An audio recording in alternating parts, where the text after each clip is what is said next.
नमस्कार दोस्तों, आज आपका एक बार फिर से स्वागत है हमारे YouTube चैनल पर। ऐसी ही और जानकारी प्राप्त करने के लिए हमारे चैनल को सब्सक्राइब करते रहिएगा। भगवान शिव ने बताया वह कौन सी चीज है जो पुरुष को कमजोर बना देती है। पुरुष एक बार जरूर देखें। एक बार की बात है, माता पार्वती ने भगवान शिव से पूछा, हे प्रभु, मैं यह जानना चाहती हूँ कि वह कौन सी चीज है जो पुरुष को कमजोर बना देती है। मैंने यह भी सुना है कि स्त्रियां पुरुष को कमजोर बना देती है। क्या यह बात सत्य है कि एक स्त्री पुरुष को कमजोर बना देती है या कोई अन्य कारण है? तब भगवान शिव मुस्कुराते हुए कहने लगे, हे देवी, जो तुम कह रही हो यह सत्य नहीं है। स्त्री अपने पति के लिए अर्थात पुरुष को कभी भी कमजोर नहीं बनाती है। दुनिया की हर स्त्री अपने पति को आबाद होता हुआ देखना चाहती है, अपने पति को ताकतवर होते हुए देखना चाहती है, अपने सुहाग को बहुत सुंदर देखना चाहती है। वह स्वयं नहीं खाती है, लेकिन वह अपने पति को अच्छा अच्छा खिलाना चाहती है ताकि उसका पति बलवान बना रहे, ताकतवर बना रहे। अपने पति को सुंदर बनाने में और बलवान बनाने में स्त्रियां अपने आप को न्योछावर कर देती है। वह बहुत मेहनत करती है, लेकिन अपने पति को बलवान, ताकतवर और सुंदर बनाती है, क्योंकि वह चाहती है कि जब भी हम अपने पति के साथ इस समाज में निकल कर जाएं, तब वे समाज को फक्र से कह सकूं कि यह हमारे पति है, यह मेरा सुहाग है, जो हमारा यह चेहरा है। ऐसा कहने से फूलों की तरह खिल जाएगा। हे देवी, यही हर स्त्री चाहती है।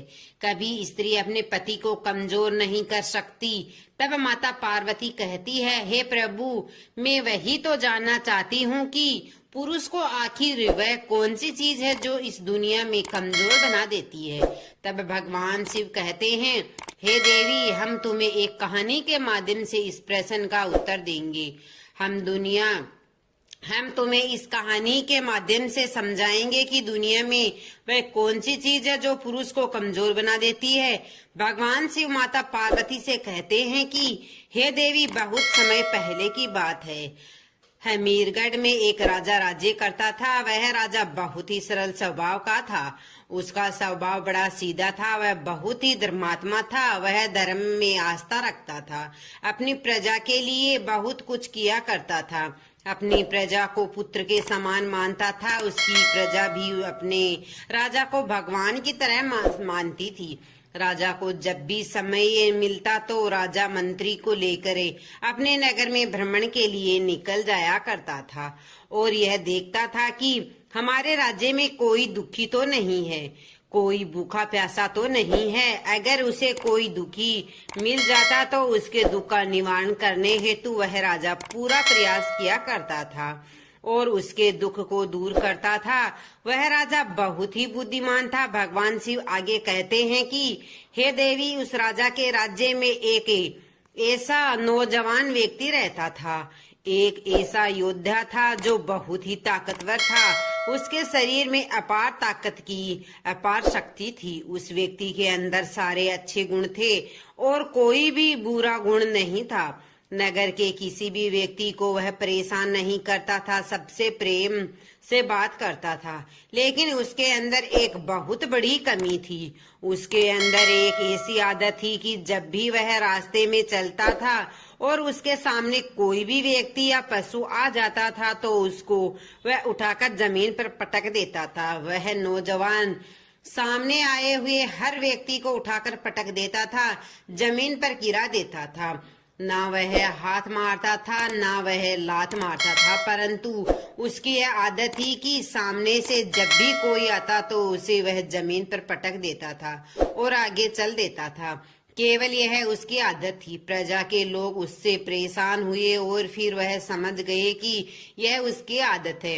यह किसी को गाली नहीं देता, किसी को मारता पीटता नहीं है, लेकिन उसकी आदत है कि यह उठाकर पटक देता है और चला जाता है। कुछ लोगों तो गुस्सा भी हो जाते थे, लेकिन उसकी ताकत के आगे उसके शरीर को देखकर, उसकी शक्ति को देखकर डर जाते थे और उससे कुछ कहने की हिम्मत नहीं जुटा पाती थी। और कुछ लोगों को मालूम होता तो वह कुछ कहने को भी नहीं थे। वह समझते थे कि इसकी तो आदत ही है। आपने देखा भी होगा कि कुछ लोगों के अंदर ऐसी आदत होती है कि वह राह चलते लोगों को छेड़ देते हैं या किसी से बात करने लगते हैं। कोई बच्चा आ रहा है तो उसको परेशान कर देते हैं, उसको हंसा देते हैं या रुला देते हैं। अगर कोई बुजुर्ग आ रहा है तो उससे मजाक कर लिया, उससे बात कर ली। अगर कोई जानवर आ रहा है तो उससे छेड़छाड़ कर ली या उसको पीट दिया।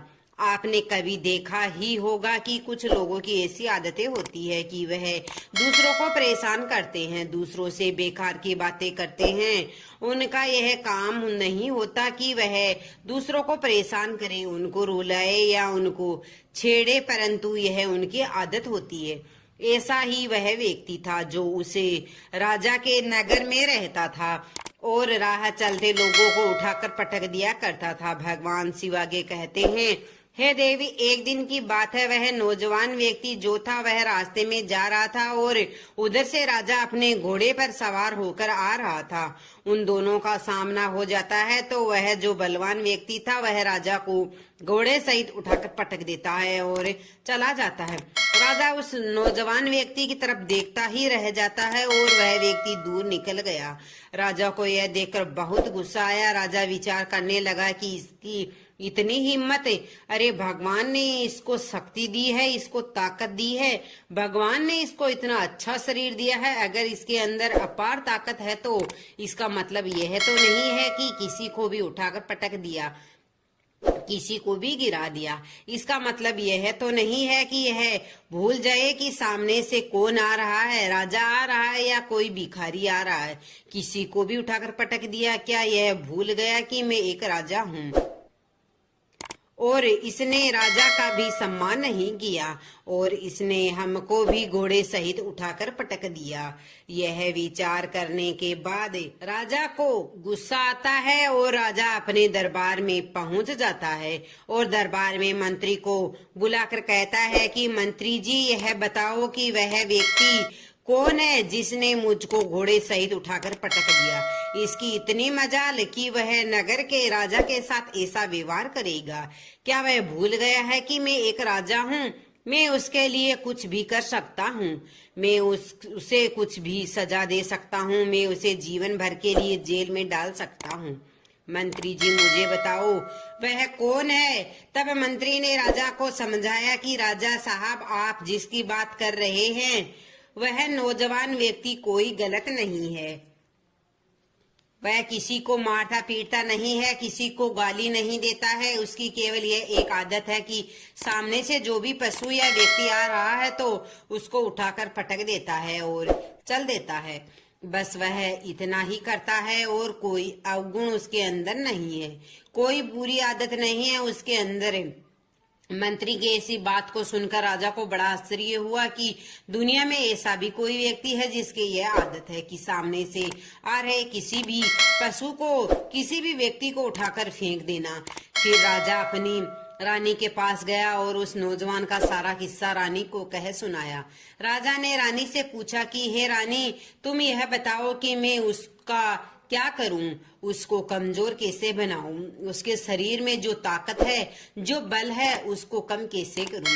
ऐसा कौन सा रास्ता है कि हम उसे कमजोर बना दें, क्योंकि उससे हम लड़ नहीं सकते। वह बहुत बलशाली है, वह बहुत ताकतवर हो सकता है कि हम उसे धोखा देने से मार भी देते हैं। इसलिए रानी, हमको कोई उचित सलाह दीजिए कि हम उसकी शक्ति को कैसे छीन ले, कैसे उनकी शक्ति को परास्त कर दे।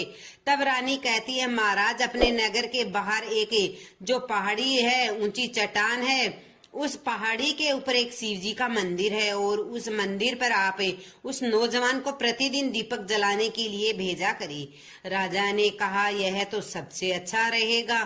मैं भी यही चाहता हूँ कि जब वह व्यक्ति रोज उस मंदिर में दीपक जलाना जाए और इतनी ऊंची पहाड़ी पर चढ़कर ऊपर जाए तो उसको रोजाना यह चिंता रहेगी कि मुझे आज भी दीपक जलाना जाना है। यह मेरा कर्तव्य है और उस कर्तव्य की चिंता में आकर वह कमजोर हो जाएगा, वह परास्त हो जाएगा, उसकी सारी शक्ति खत्म हो जाएगी। रानी ने कहा, बिल्कुल सही कहा आपने महाराज। फिर वही हुआ। राजा ने उस नौजवान व्यक्ति को दरबार में बुलाया। वह नौजवान व्यक्ति राजा के सामने पेश होता है और राजा को प्रणाम करके कहता है, महाराज आपने हमको बुलाने का कष्ट क्यों किया, आपको हमसे क्या काम है। तब राजा ने कहा कि देखो भाई, भगवान ने तुम्हें खूब ताकत दी है और तुम्हें अपार शक्ति दी है। अगर मैं तुमसे एक काम करवाना चाहूं तो क्या तुम मेरा काम कर पाओगे। वह नौजवान बोला, महाराज आपका आदेश सर पर आंखों पर, आप जो कहे वो जरूर करूंगा, आप बताइए मुझे क्या करना है। तब राजा कहता है कि देखो भाई, इस नगर के बाहर एक पहाड़ी है, उस पहाड़ी पर एक मंदिर है जिसमें भगवान शिव की मूर्ति है। अब हम तुम्हें आदेश देते हैं कि तुम्हें वहां रोज दीपक जलाने जाना है। तुम्हें दिन में या शाम को जब भी समय मिले तुमको वहां जाकर के दीपक जलाना है। तुम्हें खाने पीने की सारी व्यवस्थाएं हमारी तरफ से है। अगर तुम्हें कोई भी परेशानी हो तो हमारे पास आ जाना, लेकिन यह याद रखना कि जिस दिन तुम दीपक जलाने के लिए नहीं गए, जिस दिन तुमने अपना कार्य नहीं किया और हमें पता चल गया कि तुमने आज का कार्य नहीं किया, तो तुम्हारे लिए कड़ी से कड़ी सजा दी जाएगी। और वह सजा क्या होगी वह तुमको उसी समय बताया जाएगा। बस इतना सा कार्य है। वह नौजवान हाथ जोड़कर बोला, महाराज आप चिंता ना करें, मैं रोज उस मंदिर में जाऊंगा और दीपक जलाकर आऊंगा।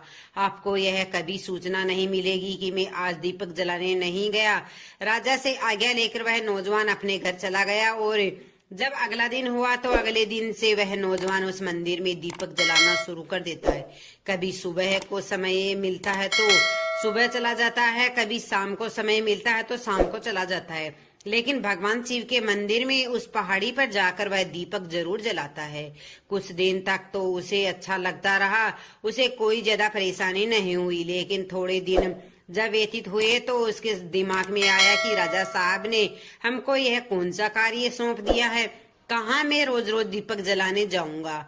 रोज रोज मुझे इसका ध्यान रखना पड़ता है, मुझसे कहीं भूल ना हो जाए, नहीं तो मुझे सजा मिलेगी। यह तो मेरे मन में एक चिंता सी बैठ गई है कि अगर जिस दिन भी भूल से गलती से हो गई तो और मेरे कार्य नहीं किया तो उस दिन मंदिर में दीपक नहीं जलाया पाया तो पता नहीं राजा हमको कौन सी सजा देगा। भगवान शिव कहते हैं, हे देवी, उस नौजवान व्यक्ति के लिए इस बात की चिंता बढ़ गई कि जिस दिन हमने मंदिर में दीपक नहीं जलाया तो पता नहीं हमको राजा कौन सी सजा सुनाएंगे, क्योंकि दीपक हर रोज जलाना है और अगर नहीं गया तो सजा तो भुगतनी ही पड़ेगी। अब वह नौजवान हर समय यही सोचता कि राजा मुझे न जाने कौन सा दंड देंगे। ऐसी ही सोच सोचकर उसकी चिंता उसके दिमाग पर पहुंच गई और बहुत ही कमजोर हो गया। वह इतना कमजोर हो गया कि धीरे धीरे जिस व्यक्ति के अंदर अपार शक्ति थी, अपार ताकत थी, उसके अंदर ताकत की कोई कमी नहीं थी। वह व्यक्ति अगर सांड से लड़ना चाहता तो सांड से भी लड़ जाता था, ऐसी उसके अंदर शक्ति थी। लेकिन अब वह व्यक्ति धीरे धीरे इतना कमजोर हो गया, उसके अंदर इतनी चिंता बैठ गई कि उस चिंता में वह इतना कमजोर होता चला गया कि उसका शरीर जो था वह बिल्कुल सूखने लगा। और एक दिन ऐसा हुआ कि उसका शरीर बिल्कुल ही कमजोर हो गया। और फिर क्या होता है कि एक दिन वह मंदिर में दीपक जलाने के लिए जा रहा था, तभी सामने से एक बछड़ा आ जाता है और उसकी जो आदत थी कि वह उस बछड़े को उठाकर पटक देता है। और जैसे ही उसके मन में आया कि बछड़ा को पटकना है, तभी बछड़े ने उसको ऐसी टक्कर मारी कि वह नौजवान जमीन पर खुद ही गिर गया। खुद ही बछड़े ने उसको पटक दिया और जब वह खुद गिर गया तो उसे आभास हो गया कि मेरे अंदर वह शक्ति नहीं रही, मैं कमजोर हो गया हूँ। यह देखकर वह बहुत दुखी हुआ, उसे अपनी गलती का पश्चाताप होने लगा। वह विचार करने लगा कि राजा साहब ने यह कार्य हमको इसलिए सौंपा है, मंदिर में दीपक जलाने के लिए हमको रोज इसलिए भेजता है ताकि हमारी ताकत खत्म हो जाए और हम कमजोर हो जाए। और आज वही हुआ, एक बछड़े ने आज हमको पटक दिया। राजा साहब उस दिन तो खुल करके नहीं कह पाए, लेकिन उन्होंने हमारे शरीर को कमजोर करने के लिए बहुत ही अच्छा नियम हमें बताया, हमें एक जाल में फंसा दिया जिससे हमारी ताकत खत्म हो गई। भगवान शिव कहते हैं, हे देवी, वह राजा को धन्यवाद देता है और उसके बाद वह राजा के सामने उपस्थित हो जाता है और उसके चरणों में गिर जाता है और कहता है, महाराज, जो मेरे अंदर यह गलत आदत थी जो मेरे अंदर ताकत थी जिसका गलत फायदा मैं उठाता था और दूसरों को उठाकर पटक दिया करता था, दूसरों को दुख पहुंचाता था, लेकिन मैं अपनी ताकत और शक्ति के द्वारा बड़ों का सम्मान करना भूल गया था और यह भी भूल गया कि अगर हम अपने से बड़ों को उठाकर पटकेंगे तो उसमें उनका अपमान हो जाएगा और उन्हें बुरा लगेगा, उन्हें तकलीफ होगी। यह सब मैं भूल गया था। आज मुझे बड़ा पश्चाताप हो रहा है। आज के बाद जो मेरे अंदर ये गलत आदत है, मैं आज से संकल्प करता हूँ कि मैं इस आदत को छोड़ दूंगा। लेकिन मेरे अंदर जो चिंता बैठ गई है दीपक जलाने की, आप कृपया इस चिंता को खत्म करें। आपने जो मुझे यह कार्य सौंपा है, आप मुझसे इस कार्य को वापस ले लीजिए, अन्यथा मैं धीरे धीरे इसी चिंता में एक दिन मर जाऊंगा। आज के बाद मैं किसी भी प्राणी को, किसी भी जीव को उठाकर नहीं पटकूंगा। अब वह नौजवान राजा के सामने अपनी भूल का पश्चाताप करता है और वहां पर वह संकल्प करता है। तब राजा कहता है कि ठीक है, तुम्हारे लिए जो रोज का कार्य था वह अब नहीं है। जब तुम्हारा मन करे तो चले जाना और मन ना करे तो मत जाना, लेकिन अब तुम आजाद हो। तुम्हें जो कार्य दिया था उसे हम वापस लेते हैं। फिर वह नौजवान खुशी खुशी आजाद होकर अपने घर के लिए निकल जाता है। भगवान शिव कहते हैं, हे देवी, अब तो आप समझ ही गई होगी कि इस संसार में मनुष्य को कमजोर करने वाली कौन सी चीज है। इस संसार में मनुष्य को कमजोर करने वाली अगर कोई चीज है तो वह है चिंता, क्योंकि चिंता ही एक ऐसी चीज है जो इंसान को धीरे धीरे खोखला बना देती है, धीरे धीरे कमजोर बना देती है, उसकी शक्ति को खत्म कर देती है। स्त्रियां कभी भी मनुष्य को कमजोर नहीं बनाती है। स्त्रियां कभी भी अपने पति की शक्तियों को नहीं छीनती है। अगर इस संसार में मनुष्य को कमजोर बनाने वाली कोई चीज है तो वह है चिंता। भगवान शिव के इतना समझाते ही माता पार्वती समझ गई कि कहने लगी कि हे प्रभु, अब मुझे समझ में आ गया कि इंसान को कमजोर करने वाली कोई चीज है तो वह है चिंता। दोस्तों, वीडियो कैसे लगा है? वीडियो अच्छा लगा है तो वीडियो को लाइक शेयर सब्सक्राइब जरूर कीजिएगा और कमेंट बॉक्स में हर हर महादेव जरूर लिखे और अपनी हाजिरी लगाए।